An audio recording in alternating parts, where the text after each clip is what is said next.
Self-destruction. I chose my prey carefully. You weren't selected at random.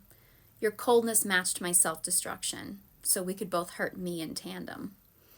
A better man couldn't be so cruel. His conscience would get in the way.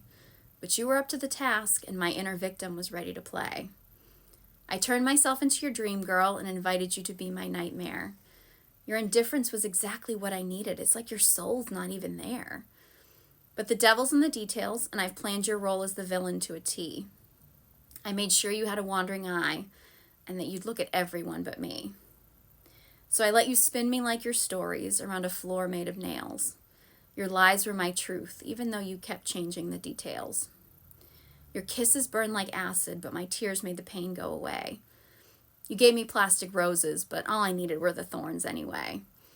You tore me up like a piece of paper and blew me in the wind. I made it easy for you to cut me. I keep my skin paper thin.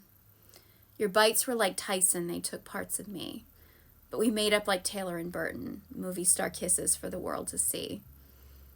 I'll add you to the list of lovers that left me with a bruise. I collect the scars all over me, just like you collect your tattoos. Someday I'll see you on the street. I'll say, that's who broke my heart. But you'll have forgotten all about me, and I'll find another actor to play your part.